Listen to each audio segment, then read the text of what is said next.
Hey, what's up, everyone? Welcome to episode 10 of Zipline, the official Zipper Interactive podcast. My name is Chris Roper. I'm Jeremy Dunham, and today we are joined by Jay Embry. He's the test lead for Meg. Hello. Hey, welcome to the podcast. Hey, thanks for having me. Well, thanks for coming on. You don't even listen to the ones that we already put out there, so thanks for gracing us with your presence there, elitist. I think before we get into the rest of the show, it's time for the Z-Cap. So, for those of you who might remember a few episodes back, we were looking for people to come work here at Zipper. It would be nice if we had employees to make things happen. Well, we're working on that. Produce SOCOM and things like that. That's what this segment is all about. Yeah. We're looking for zippers. So if you want to work here, and with a winning team like this, I don't see why you wouldn't. Seriously. And remember, like we mentioned before, free sodas. That's right, free sodas. It's true. And everything in the vending machine is cheap, Mm-hmm. much like a large portion of my family. If you're still looking to work here, we are still in the search for a senior game writer. And we're also in search of game testers, isn't that right? That is correct. So we're looking for game testers and a senior game writer. If you want to work at Zipper in either one of those positions, visit our official website, zipperint.com. Click on the careers little tab there, and you can get all the information you need to find out how to apply, what we're looking for, qualifications, all that stuff. I guarantee you will like working here. I like working here. Chris loves it. Jay, not so much. But Yeah, it has its moments. Yeah. Another cool bit of information is I remember a couple weeks ago it was E3. We had a little game named SOCOM 4 on display there. We found out just the other day that we've been nominated for an E3 2010 Game Critics Award for Best Motion Simulation Game. Say that three times fast. Nothing to do with fluid dynamics. It's motion control game, so that's pretty cool. The Games Critics Awards are given out twice a year, once at E3 and then again at the end of the year. And it's made up by a panel of judges representing some of the major publications around the world. So things like Game Trailers, GameSpot, IGN, Kotaku, Game Informer, et cetera, et cetera. All your favorites are there. That's right. It's kind of weird for me, actually. I used to be one of the game critics for the last few years before this year. So it's kind of funny to be on the other side where I used to be the guy, one of the voting voices in this, and now I'm just hoping that they vote for our game. Now you just imagine all the arguments that go behind the scenes, like, as someone there, I can tell you there are no arguments. You get your ballot and you fill it out, and then they figure it out afterwards. Oh, that's not fun. No. But I can tell you this, because I used to be a judge, I also know where all of you live. So vote for SOCOM, or I'm coming for you, buddies. Unless you vote for the game, then cool, thanks, guys. Yeah. Speaking of SOCOM 4, we also posted a short 4-minute behind-the-scenes documentary of what it was like to prepare for the show, which was E3, and what it was to bring SOCOM 4 to the show. You know, Chris actually put it together. Good work on that. Thank you. And so if you missed it, we put it on the blog yesterday. If you haven't seen it yet, go back to the blog. It's on the SOCOM blog. Or you can also find links on the official Facebook page, Twitter page, and I'm sure there's a couple other places, YouTube, etc. All your favorite spots. That's right. That brings us to the Q&A discussion part of the show here. Jay, now, a lot of people think that QA testing means sitting around and playing video games all day, but surely there's a little more to it than that. So can you tell us what a tester does on a day-to-day basis? Besides get his own show on PSN. Yeah. Oh, yeah, we have our own show now. We drink lots of free soda, and we basically just kind of sit around and play games. It's pretty cool. Awesome. Man. Testing is... for me, especially, it was a very big shock. When I first got into testing, I was also one of the ones expecting to, sweet, I'm going to go up here, I'm going to play games all day, and I'm going to tell them all about it. It's going to be awesome, and I'm just going to have fun. And then it quickly sinks in that you're playing broken games because they haven't been shipped yet. So you get to look at a lot of the things that people don't want to see. You have to deal with a lot of the things that people don't want to deal with in games, and it's really your responsibility to report these things so that they get fixed, so that when the game does come out, people don't have to deal with the things that you had to deal with for the many months of working on the game. So, how did you get the job? I mean, what, did you just show up one day, and was it something similar to right now, where Zipper was just saying, "Hey, we need testers, someone apply," or was it more of along the lines of you went after this job specifically? Were you recruited? What's the deal? At Zipper, I had some testing experience when I came to Zipper, but when I first got into testing, I was actually working at Nintendo, which is not far from here, in the warehouse, moving stuff around, packaging up Nintendo 64s for shipping out to stores and stuff. There's a famous Christmas video about the Nintendo 64. Oh, yeah? Yeah, just kid getting happy opening it. Thanks. I heard he was pretty excited. That was you. I'm sorry to interrupt. I was actually, I think, in my late teens when the N64 came out, so it wasn't me. But, so I was working in the warehouse there, and there was people that worked in the warehouse, and it was a contract job. It was through a temp agency, and I had heard people talk about this testing department that was in the other building, and I got really curious about that, and so I went to the temp agency recruiter and asked about it, and they said, oh yeah, well we can put you on a list, and if they need to bring people in for testing, whatever, we can bump you up there. And so I was like, that would be awesome. I've been playing games all my life since I was a little kid, so I just thought this would be the coolest thing ever. And they got me up there when they had an opening, because the testing department at Nintendo, since there's more of the publisher side of testing, they would bring in larger amounts of people to have a lot of people working on the game to get more man hours on it before they would ship it. So I got to be one of those people. Not a very glamorous job at the time. It was definitely sit in your cube and run through these checklist of things, and then for the rest of the 10 to 12 hours that you're here every day, make sure that you're focused on the game and writing up issues that you find. So now, one of the reasons that the job of being a tester is, I guess, so famous in the industry is that it seems to be a good way to get your foot in the door, to get into a studio, to move up to, some people, they go up to do test leads and stuff. Some of the guys want to go into design, or maybe they've got an art background and they just need to get in to show people what they want to do. Do you think that is still relevant today? Because I know a lot of things have changed especially with the advent of the internet from say like the early 90s. And then also, what advice would you give to people who want to take that route to get into a studio?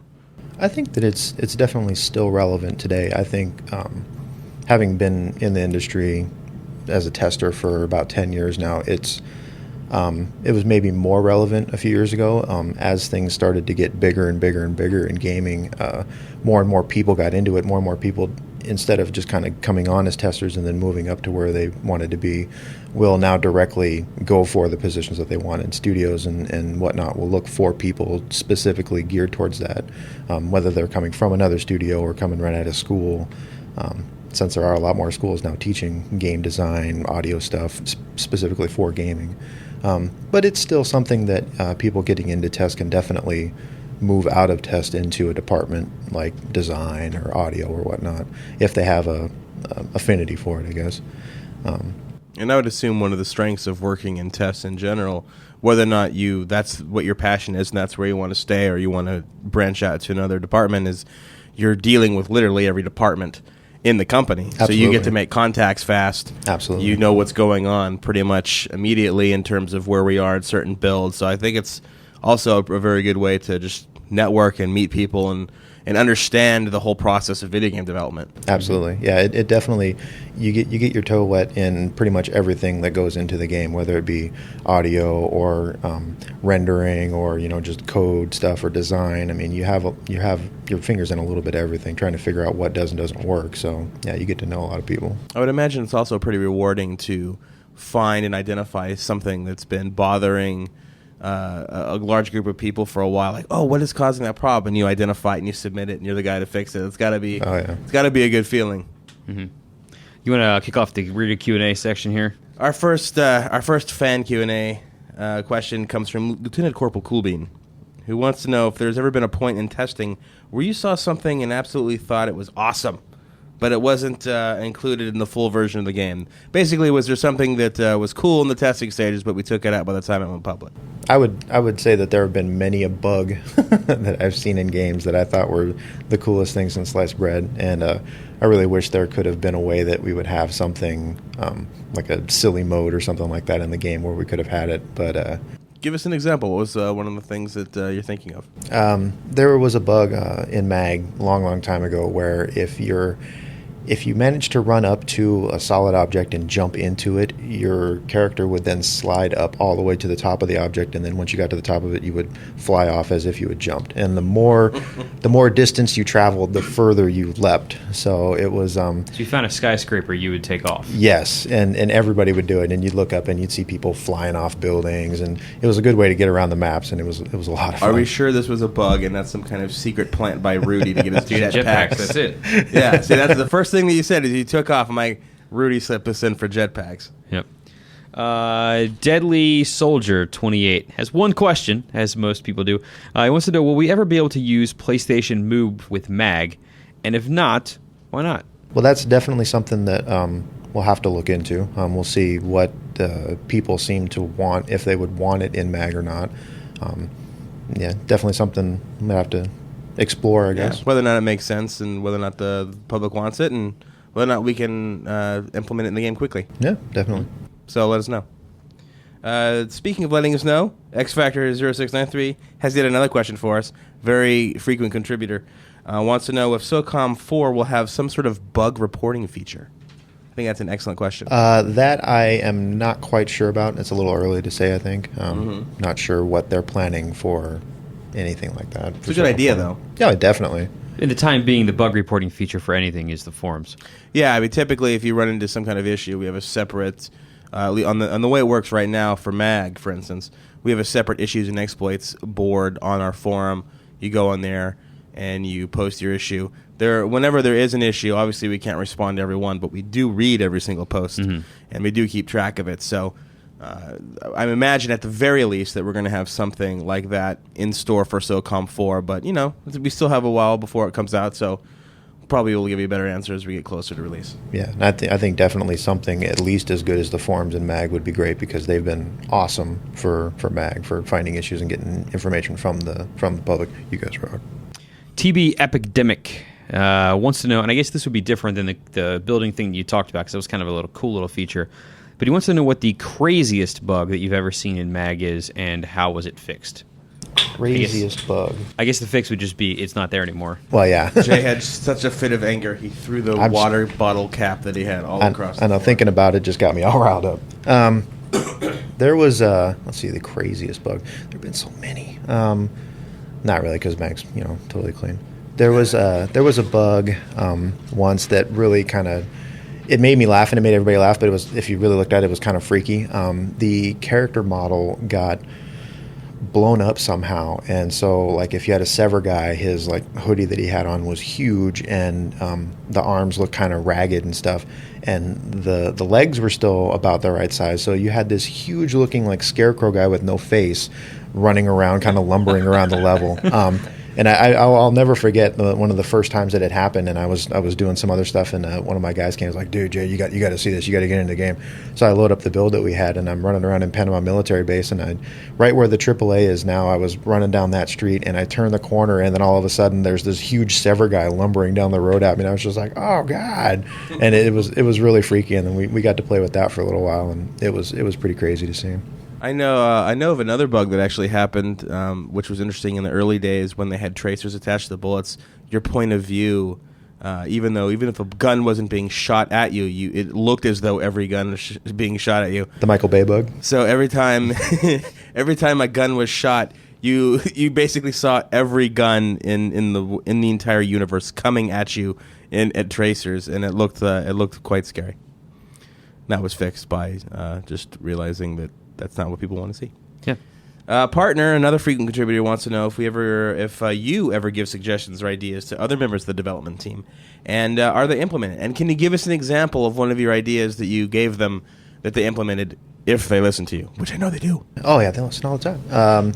There is a lot of times, especially earlier on, when the devs will come down, design will come down. We'll have internal play tests, and they'll ask us our opinions about things, ask us how things felt. If we, had any ideas for what could be better, more fun. We're always looking to make things more fun. And a lot of the stuff that we give, a lot of the information that we give them is really more based on tuning stuff, I think. Not a lot of specific, like, oh, you should put a big building here. You need to put a rocket launcher over here or something. I mean, just more stuff that's kind of subtle, but once you play with it more, it really kind of feels like a big part of the game. So there's been plenty of stuff like that have come from us.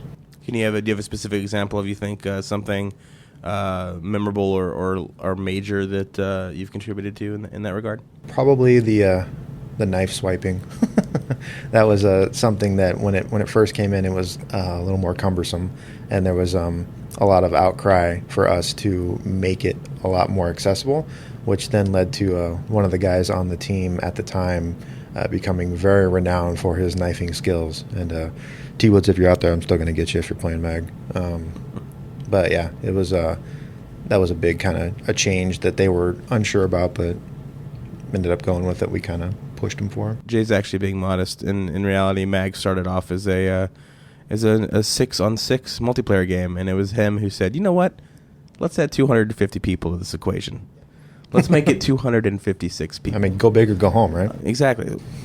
Red Violence wants to know if there's been any update on the floating dead bodies glitch. That is something that I know that we've been working on, and it should be fixed in a future patch. For a little background, what is the floating dead bodies glitch? There's a glitch where if you shoot a guy, I think I can't remember if it was related to headshots or not, but the corpse would basically kind of hover. You'd have gear that could hover as well, and another instance of it, and it just looked kind of silly. So now it's fixed. Yeah. The next Or patch. will be soon, yeah. Yeah. All right, Big Lug wants to know, or actually this relates earlier to what you were talking about. He says, I'm looking into getting into the gaming industry, and I'm currently working on my BA for game art and design, and think the QA would be a good foot in the door. Do you agree? I think we've already covered that section. However, in other words, do you think it's best to try to find any QA department and work my way up, or should I just go for designer gold right off the bat? What is your advice? I would say never short yourself. I mean, if you want to be a designer, I would go for that. However, if you're looking for some experience working in a studio, working with devs, kind of trying to get an idea of what it is that goes into design in a game, QA isn't a bad place to start. It's definitely something that you could do for a year or so, make some money, meet some people, get some networking going, and actually learn a little bit about how it goes day to day. And then after you have that experience, you're that much better off going into an interview or knowing exactly what it would be you want to go after. And I think one of the other things that I actually admire about the QA department whenever I'm walking through or by, there's a lot of camaraderie there. There seems to be like a real sense of, we're in this together, sort of helping each other out. And I think that that's something that is really invaluable in terms of working with a team and a developer and really getting to know people. Forget about outside departments, but just being able to sit down with that many people that all have the same goal and are really passionate about it, that's pretty cool. Circular Argument wants to know if you've seen anything done by the player base that you thought wasn't possible or had never been seen before by the testing group. Oh man, it's hard to say. There's so many things that we had an idea about with the maps before the game came out, from our own internal play tests, from just kind of looking at how they're set up. But once the game went live and people really kind of got together with their clans and their groups and learned how to work the maps, defend the maps. Man, some of those Baku maps, the Baku games are just incredible. I couldn't believe getting into some of those, how people were able to just shut down parts of the map. And for the listeners at home, Baku is... Oh, I'm sorry, Absheron Refinery. There you go. We have internal names at Zipper. We had code names for some things. So Yeah. That's what that is. On a related note, I'd like to point out one thing that really stuck out for me is something I didn't think I would see, particularly... If you're looking for evidence of this, look at the Japanese players and their clans. Mm-hmm. They do some crazy things with working together in formation. Oh, yeah. And really strong team tactics. There's some videos floating out there of this on YouTube, and it's pretty amazing. Actually, straight out of Japan, look for it. These guys are doing some crazy team tactic stuff that I didn't think that you'd see, but it's pretty amazing. Yeah, I mean, that was something that we always talked about with MAG was, it really needs to be team-oriented and to really take advantage of a lot of the gameplay, you really need to work with your team. And expecting people to do that was kind of like, well, we'll see what they can do. And, man, some of you guys are just nuts out there. Uno. J3W420. You need some more numbers in your name, man. Wants to know if there's anything you know or can say about how, when, if there's going to be a beta for SOCOM 4. Chris, you and I were just talking about this. Yeah. Why don't you tell them something? So there will 100% be an internal beta. I mean, there's a beta for every game, whether you call it beta or not. Whether or not people externally will ever be able to play the game, that has not been... There's been no thing that said, yes, we're going to do this. Yeah. We're not saying it will never happen, but right now the plan is not to absolutely, do some sort of beta. As Seth talked about last week, there will be some form of a demo for it, but, we'll see what the content on that. I don't know if it's been nailed down, if we're talking about what the demo is yet. So hold tight for that kind of information in the future. But as far as the beta goes, there is a difference between what beta playing internally versus beta being released externally. If any portion of that will be made publicly available, yada yada yada. Right now, don't assume anything. so that there's no disappointment later. That's a really long way of saying nothing to talk about yet. Right. Quaggers13 wants to know if there's any further DLC still to come after interdiction for MAG in the form of maps and game modes. I think this is a very important question and one we actually can spend a bit of time on. Oh, you betcha. Jay, what are you working on right now? We do have some things coming down the pipe. Interdiction just came out, and everybody's been playing that, and it's been going really well, so that's exciting. Yeah, thanks, guys. We are still working on things such as faction-neutral games for the suppression maps and the sabotage maps. So that means you'll actually be able to have Valor versus Raven on a Sever map, or you'll be able to have Sever versus Raven on Valor's suppression map. And that's going to be pretty cool. We've been playing around with that here internally, and it's a lot of fun. It mixes things up quite a bit. So instead of just jumping into a queue and you see who else is and what other queue is full up, what map you're going to play on. Basically, it can be any map. So it kind of evens the playing field a bit. We've also got Clan Wars coming. Yep. Yeah, that's a big one, and that's one that I know that a lot of people have been asking for quite some time. And that's going to allow clan leaders to basically organize their own games And I think that's going to actually be something that will invigorate the clans that have been begging us for a long time, because they're finally giving in. You win, okay? You win. Right. And then another big one that has just been hinted at a little bit is 3-faction gameplay. That's right. So, yeah, that's the one that I'm personally really excited about. If you actually want more details on a lot of the stuff, go back to our podcast a few weeks back when we had Ben Jones on, because there was actually an event, a media event at the beginning of June that announced a lot of the features and plans that we have for the game for the rest of the summer. So you can go back and you can get a little bit more details than what we've just covered here in that podcast, Ben Jones. I believe it was, episode 7? Something like that, 7 or 8. Or so, yeah. But it's just go a few weeks back. You can find it. Definitely worth a listen. And Ben was directly involved in that announcement and the design of a lot of those things. So he's got some nice insight. Good old T-Bone Bowman wants to know when SOCOM 4 is released, and this is a great question, I think, because we've seen precedent for in the past. When SOCOM 4 is released, will we have the option to buy the game bundled with a PS3 Bluetooth headset? I think that's a great question, and one that if you want the honest answer is we don't know yet. What kind of bundle, if any, SOCOM 4 will have when it comes out, that's still being decided by Sony. And if it's going to happen, awesome. If it's not, that's okay too, because the game is fun, and and I'd rather buy. As long as I can buy a fun game, I'm happy. But it's something that we're waiting to find out ourselves, is whether or not there's going to be bundle versions of the game. So yeah, because to extend upon that, some people are asking if the game will be bundled with the Move, or if there'll be any sort of tie it, or whatever it is. That gun attachment that we've seen, right? Or is it going to be bundled with Confrontation? I've seen that one actually. You're going to have like a SOCOM 2-pack, and I've also seen, are you going to bundle SOCOM and MAG together for like a zipper pack? So the answer to all those questions is, again, we don't know. Yeah. But, I mean, the most likely thing, if any of these, would be Move or headset bundles. But again, that's not really our call, I guess. Yeah. It'd be the higher ups talking with Sony and figure out what marketing needs there are. It all comes down to where money would be, gone to best retailer wise, I guess. Yes. But anyway, that's outside of our region. We haven't heard anything about that. Yeah. So. But when we find out, obviously, we're going to let everybody know. Yes. Red Giron wants to know how influential is forum activity in regards to features and changes.